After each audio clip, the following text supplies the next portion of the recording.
Israel's persistent war: a long history of governance instead of conflict resolution. By Tom Segev for Israelis, October 7, 2023, was the worst day in their country's 75-year history.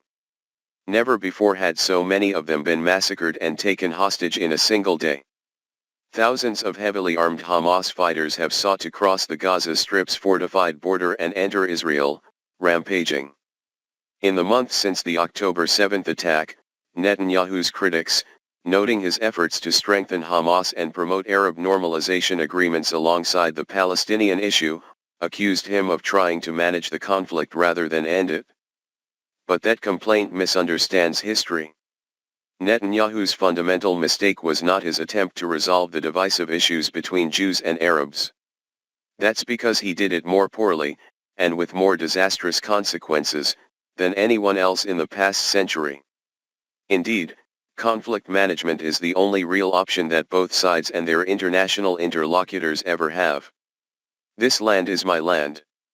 Not far from the grave of Theodor Herzl, the father of political Zionism, on the mountain that bears his name in Jerusalem, stands a national memorial commemorating generations of Jewish victims of terrorism. The monument reflects Israel's tendency to try to prove that Jews were oppressed by Arabs in Palestine long before the first Zionists arrived there. Ben-Gurion often dismissed the easy solutions he attributed to some of his colleagues, such as the notion that Jews could be encouraged to learn Arabic or even that Jews and Arabs can live together in one country. They refused to admit the truth.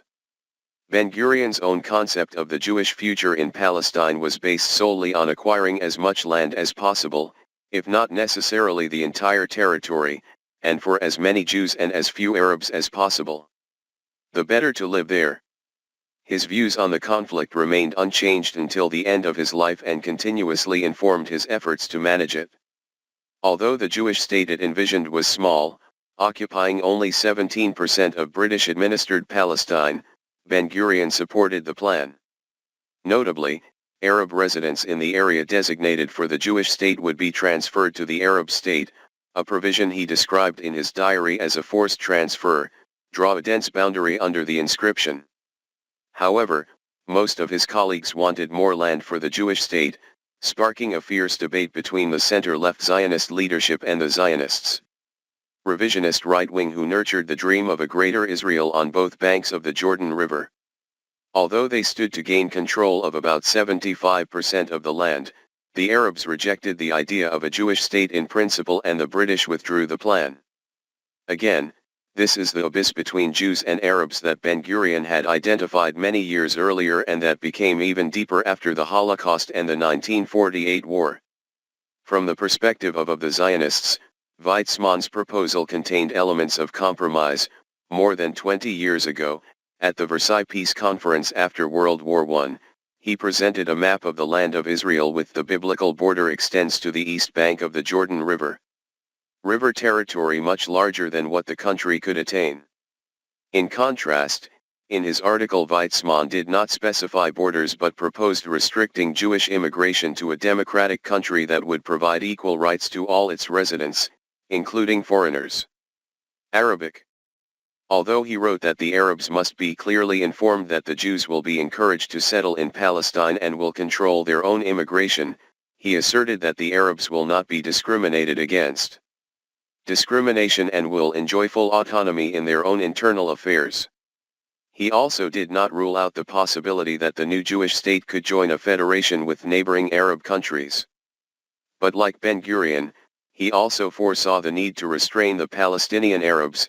If they wished, he wrote, every facility would be given to them to move to one of the many vast Arab countries. Ben-Gurion continued to resolve the conflict, but many Israelis, especially newcomers, felt that Israel's existence was still in danger.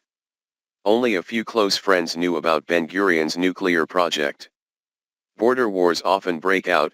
The IDF has prepared contingency plans for the occupation of the West Bank and Gaza. During the Suez Crisis of 1956, Israeli forces invaded Egypt, occupied Gaza and Sinai Peninsula, but withdrew a few months later. During a cabinet meeting, Ben-Gurion said that if he believed Gaza Such ambition reflected nationalistic and religious sentiments, but strategically it was controversial. Several months before the war, senior officials from the IDF, the Prime Minister's office, and the Mossad, Israel's intelligence agency, met to discuss the possibility that Jordan's King Hussein would be overthrown by Palestinians living in Israel. West Coast. At the time, the Israeli leadership concluded that the king was working to eradicate Palestinian nationalism in Jordan and the West Bank and that it was really important that Israel stay away from it. Yet after June's victory, no cabinet minister questioned why occupying land inhabited by millions of Palestinians was in Israel's interest. Having just experienced a national revival, they were determined to seize as much land as possible. The impulse comes from the heart, not the head. Like Ben-Gurion and other Israeli leaders, Netanyahu does not believe the conflict can be resolved. But he proved even less adept than his predecessors at managing it. In an effort to divide and rule the Palestinians and prevent them from achieving independence, he accepted and then encouraged the takeover of Gaza by Hamas. He then fantasized that peace with several Gulf Arab states in the 2020 Abraham Accords would weaken the Palestinian cause. Implicit in these moves is the idea that Hamas can be controlled by bribing its leaders. Israel thus allowed Qatar to transfer to Hamas millions of dollars in cash packaged in suitcase. The Israeli government also issued work permits to Gaza residents on the grounds that the economic agreement would limit Hamas.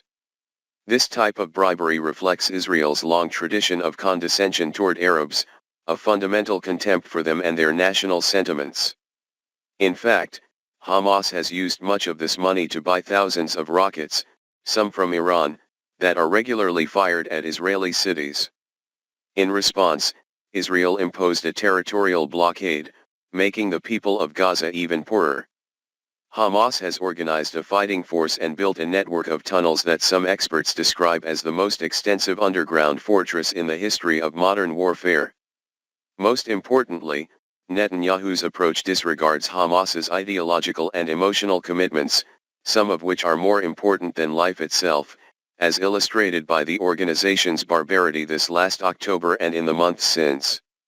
Israel responded to this indescribable disaster with a vengeful destruction of Gaza and its people, a military campaign that, after more than 5 months, has notably failed in its primary goal of war on Israel. Complete victory over Hamas. Other leading powers must do more to ensure that Palestinians and Israelis can find a safer and more tolerable existence in a world without peace. The number of failures to find a solution to the conflict has given rise to the hypothesis that only a biblical disaster could persuade either side to rethink national beliefs. Your illusion. Current events in Israel and Gaza may suggest that both sides have not suffered enough. But perhaps this hypothesis is not rooted in reality.